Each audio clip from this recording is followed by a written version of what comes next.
Nesse bloco, converso com Abdul Raikal, que é vice-presidente da Federação das Câmaras de Comércio Exterior no Brasil. Para o Oriente Médio, ele é vice-presidente aqui. Abdul, qual é o segredo dos Emirados Árabes? Por que Dubai é uma cidade tão visitada, tão cortejada para ser visitada, tão boa para fazer negócio? Sidney, porque os Emirados Árabes, um país de pouco mais de 80 mil quilômetros quadrados, hoje está liderando a renascença do Oriente Médio.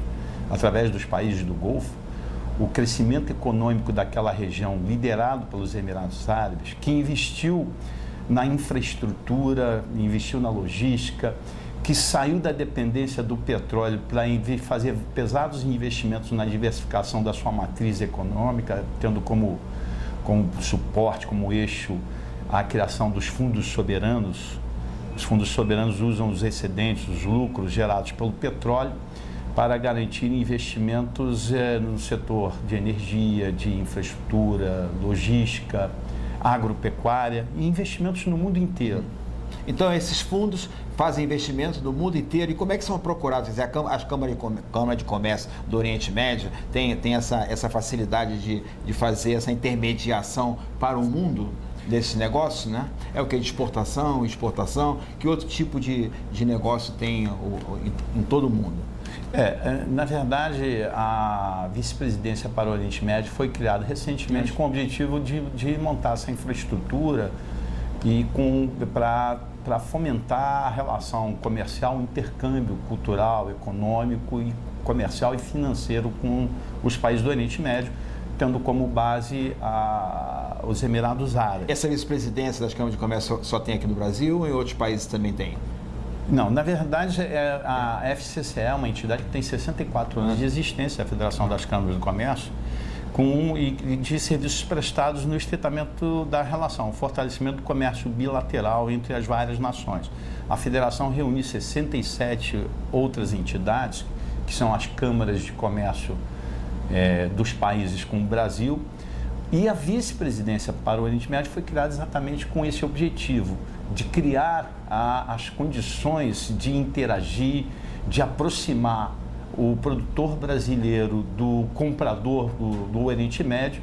Nós estamos nos focando nos Emirados Árabes, porque os Emirados Árabes, usando a mais autêntica interpretação do Islã, conseguiram construir uma nação que estreitou a distância entre a ficção e a realidade. Os investimentos dos Emirados Árabes no comércio, na área cultural, na área da produção científica, na área da produção de sustentabilidade, estão liderando o movimento no mundo. Está deixando de ser um mero discurso, uma mera preocupação para efetivamente as coisas acontecerem. Vou te dar um exemplo. No campo do meio ambiente, os Emirados Árabes, usando os excedentes do petróleo, investiram numa cidade chamada Masdar City. Masdar City é uma cidade de 6 quilômetros quadrados, toda ela 100% construída com material reciclado. Fica onde? Fica a 17 quilômetros do aeroporto internacional de Dubai, dentro de Dubai, que é um dos Emirados. Dentro do Emirado, Dubai é o mais desenvolvido? Não necessariamente. O que acontece? São 7 Emirados. Mas conclui da cidade que eu te interrompi, da cidade que tem a preservação, é algo que é ambiental? Dubai deu uma largada na frente, mas Abu Dhabi também tem avanço. Na verdade, ali é um Emirado, cada um tem uma característica, cada um é como se houvesse um planejamento do desenvolvimento. Você vai passar já o berço da educação, da cultura, enfim, do ensino. Você vai para Dubai, é o berço do turismo internacional. Você vai para Abu Dhabi, a indústria e infraestrutura. Agora, focando especificamente em Dubai construiu o Masdar City, que é uma cidade 100% sustentável, que tem a melhor infraestrutura do mundo em termos de equipamentos, de laboratórios, para desenvolver pesquisas e testes de práticas de sustentabilidade. Os carros dentro da cidade Masdar, a cidade ecológica, são todos eles movidos a eletricidade, a energia guarda solar, o petróleo só para vender, guarda o petróleo só para vender. Na verdade, o que eles fizeram com o petróleo? Se você olhar em 1971, os Emirados, 70% do PIB do PIB dos Emirados Árabes era dependente do petróleo. Hoje, o petróleo participa com 30% apenas do PIB dos Emirados, sendo que em Dubai o petróleo participa com menos de 6%. Eles diversificaram a economia, fizeram grandes investimentos em todos os setores. Lá tudo é superlativo. Agora, o que eles fizeram? Com a sabedoria dos sheiks, né, trazendo um pouco da sua cultura, das tradições tribais, no sentido mais nobre dessa palavra, tribal, eles se preocuparam primeiro com os locais, porque toda a legislação é garantida para a proteção do local, proteção econômica, educacional e social do local, e abriram as portas do seu país para o resto do mundo. É um país que tem 8 milhões de habitantes. Desses 8 milhões, apenas 900 mil são locais, são emirados. O restante da população que trabalha dentro dos Emirados Árabes vem de mais de 200 nações do mundo inteiro. E lá existe o convívio, quer dizer, quando eu digo que os Emirados aplicam a interpretação mais autêntica do Islã, porque os Emirados são regidos por 2 códigos de leis, um baseado no Código Napoleônico e outro baseado na Sharia, que é o Código de Leis Islâmicas. Eles têm uma interpretação autêntica que garante convívio com a diversidade cultural, religiosa, racial, étnica. Porque a visão que você tem é que é do radicalismo, não é isso? A visão que o mundo ocidental tem é desse radicalismo. Os que não são mais estudiosos, que não se aprofundam mais nessa questão, não é isso? É verdade. Existe um sistema poderoso de mídia ocidental que tem atuado para vender uma imagem distorcida do Islã. Você não pode julgar o Islã pelos verdadeiros inimigos do Islã. Quem são os inimigos do Islã? O inimigo do Islã é o Boko Haram, aquele grupo lá da África é claro que você vê que eles não têm capacidade nem de fazer uma leitura, nem de interpretar o livro sagrado do islamismo, que é o Corão. Os inimigos do Islã é esse grupo chamado ISIS, que, segundo denúncia feita pelo rei do Marrocos, foi financiado com dinheiro de forças ocidentais, serviços secretos, que a gente também não vai entrar nisso. Agora, você tem no mundo mais de 1 bilhão e 400 milhões de islâmicos em 4 continentes, na África, no Oriente Médio, na Ásia, e você não pode julgar uma religião ou uma região ou uma nação pelo ato de grupos sectários, grupos movidos por outros interesses. Agora, Abdu, hoje no Brasil, quer dizer, o empresário hoje que quer vender para os Emirados Árabes, quer fazer negócio com os Emirados Árabes, é fácil? Qual é a conduta? Procura quem? Como é que faz negócio com os Emirados Árabes? Olha, esta é uma pergunta extremamente produtiva para aquilo que nós nos propomos, que é estreitar a relação comercial entre o Brasil e os Emirados Árabes. Os Emirados Árabes diversificaram a sua economia investindo em infraestrutura e logística. Para você ter uma ideia como é aquele país, ali é um entroncamento, é o Porto Hub, que tem conexão comercial com a África, com o Oriente Médio, com a Europa e com a Ásia. E o que eles fizeram? Eles criaram a melhor infraestrutura do planeta.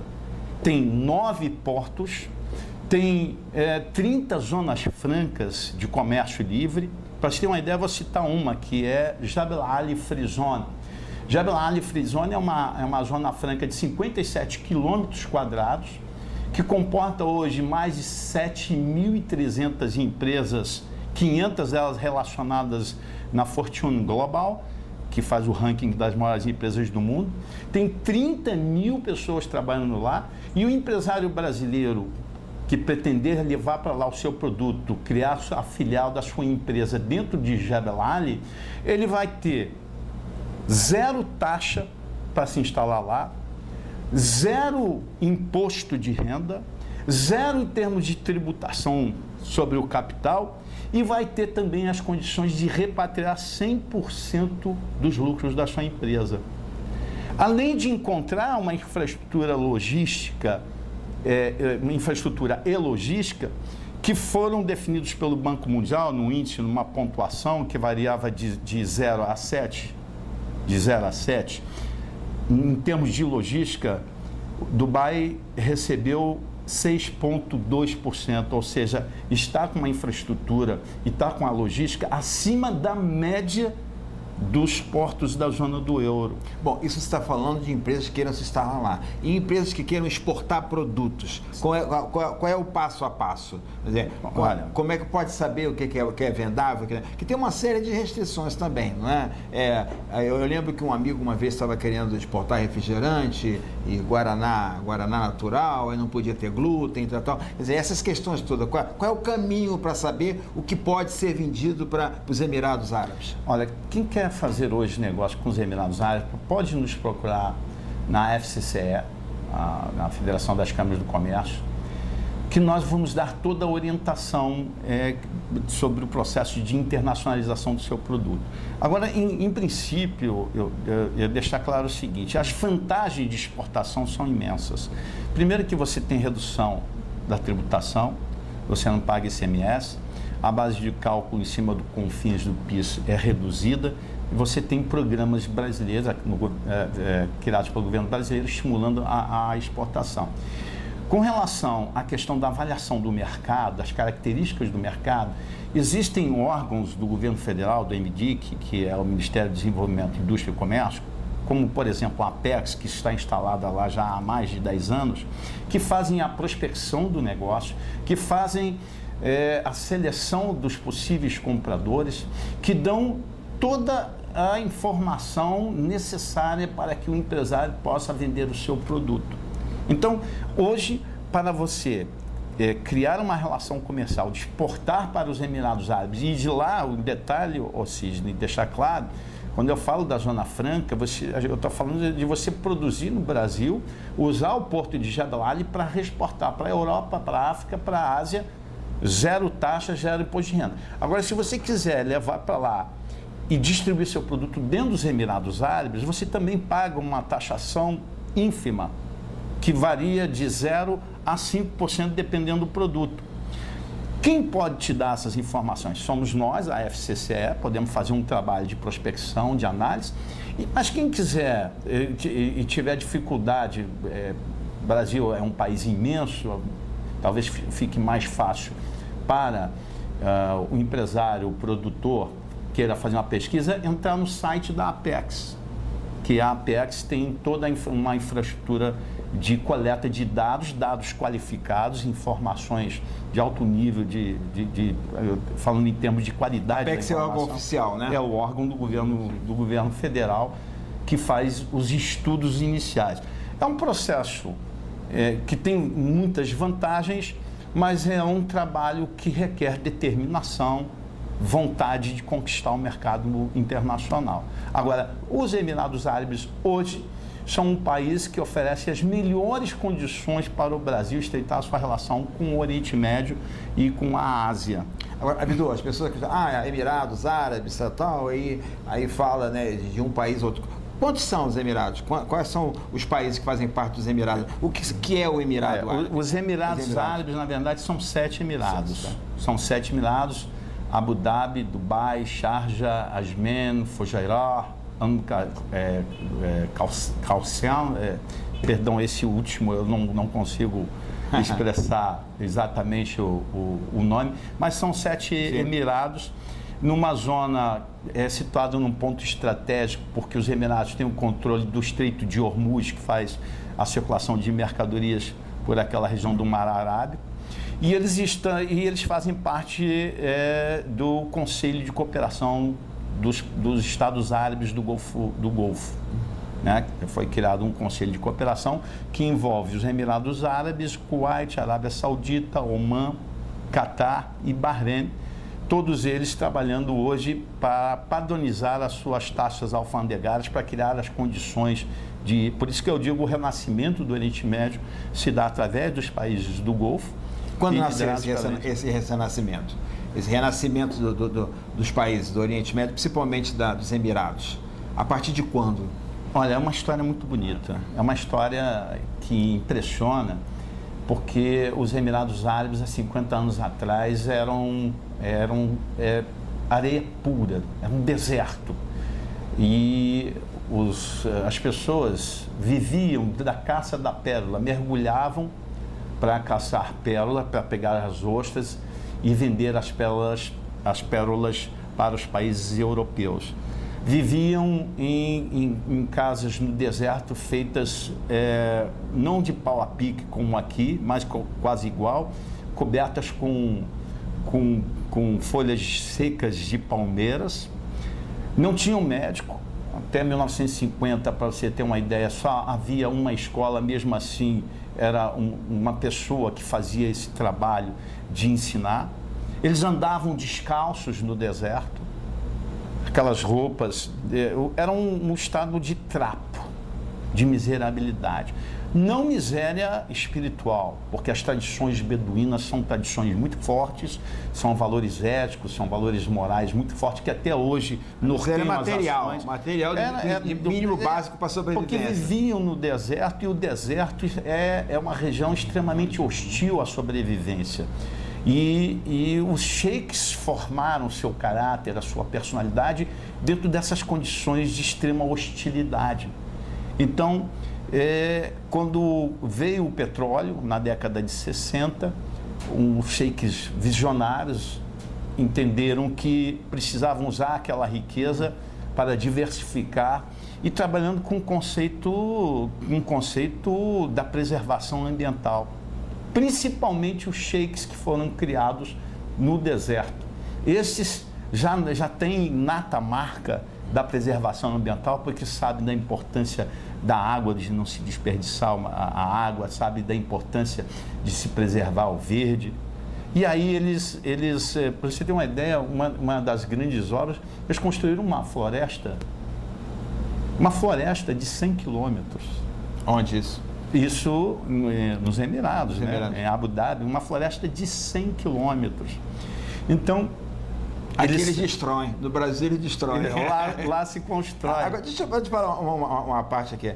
Por que o Brasil hoje, aí já é uma visão, na tua visão, que você também é política, né? Por que o Brasil, nós estamos vivendo aí um problema de água, que pode afetar 40 milhões de brasileiros, não é isso? Vai faltar água. Por que não tem dessalinização, né? Eles fazem isso lá, Israel faz. Por que aqui não faz? Não é? Por que não se investe nisso? Não é isso? Porque não, a água está acabando, sim, e daí? Vai morrer todo mundo de sede, né? Com a Amazônia e tudo, com a água e tal. Quer dizer, é vontade política? Como é a tua visão? Sidney, eu acho que a questão aí foi um programa de gestão, porque o Brasil é o celeiro do planeta. Eu estava conversando com um amigo, fazendo uma comparação, e um amigo falou assim para mim: poxa vida, por que os Emirados Árabes só tem petróleo, só, mais nada, conseguiram construir uma nação baseada na conectividade de mentes, baseada nessa coisa, e hoje são uma nação de primeira grandeza no planeta, usando só o petróleo. E o Brasil tem ouro, ferro, manganês, bauxita, tungstênio, urânio, as maiores reservas minerais do planeta, água. E commodities à vontade. Aí alguns querem remeter isso ao tipo de colonização, e eu acho que também não é por aí, porque se fosse a questão da colonização, a Índia amargou situações de miserabilidade, foi colonizada pelos ingleses, a Austrália foi colonizada por marginais que foram expulsos da Inglaterra e se transformou numa nação. Então, não é uma questão, a questão é saber, a autoridade, usar a sua autoridade para garantir que a gestão dos nossos recursos naturais sejam investidos em benefício dos moradores do nosso país, que é o que os Emirados hoje fazem. Os Emirados Árabes, há 50 anos, não tinham uma escola sequer primária. Hoje, a rede de universidades dos Emirados Árabes tem o maior percentual de mulheres estudando dentro da universidade no mundo. Eles não tinham a Sorbonne, eles foram lá e pagaram para trazer e botar uma Sorbonne dentro dos Emirados. Foram lá e levaram a Universidade Americana para Sharjah, foram lá e pagaram pelo Instituto Massachusetts Technology, que também está instalado hoje dentro dos Emirados Árabes. Então, hoje eles têm educação de alto nível de excelência, tudo isso usando os recursos do petróleo e voltado para os seus locais. É porque o petróleo é finito, né? Um dia vai acabar, né? Não se sabe quando vai acabar, mas um dia, vai acabar. Um dia vai acabar. Né? Mas essa é a visão do Emirados. Bom, então repete, quem quiser vender seu produto, exportar ou conhecer, visitar, além de fazer turismo também, né? Dubai é uma cidade... Aliás, quando se fala de turismo em Dubai, olha tudo, né? Vai falar de sustentabilidade, construir um Master City. Quando a Universidade de Idaho vai lá e constrói um laboratório, mais ou menos, os Emirados vão construir uma cidade. E onde está lá um Institute Science Technology Masdar, que é um instituto dos Emirados com dinheiro que financia programas de pesquisa em qualquer lugar do mundo. Se você, em qualquer lugar do Brasil, tiver um projeto voltado para o desenvolvimento de práticas sustentáveis, você tem dinheiro lá. É uma cidade em que se respira, se vive, o day by day, é todo ele voltado para a sustentabilidade. Porque os Emirados conseguiram atrair para aquele território os maiores talentos do mundo, tanto na área da sustentabilidade como na área cultural. Isso é uma cidade de cinema, hein? Construir uma cidade de cinema. Vamos esperar o convite para mim lá, para verificar em loco. Onde você vai me convidar para conhecer Dubai? Eles construíram no meio do deserto uma estação de esqui. O maior aquário do planeta. Lá tem condomínios maravilhosos dentro do mar. Meu Deus do céu, Abdu, infelizmente nosso tempo acabou. Deixa só um contato seu. Tem um e-mail que posso falar com você? É abdurraical@hotmail.com. E o meu, você pode falar direto comigo, Abdu Raical, 983, quer dizer, 021 983 982800. Está aparecendo no vídeo. Maravilha. Até a próxima, Abdu. Grande abraço, obrigado pela oportunidade e até mais ver para todos vocês. Intervalo comercial, daqui a pouco a gente volta.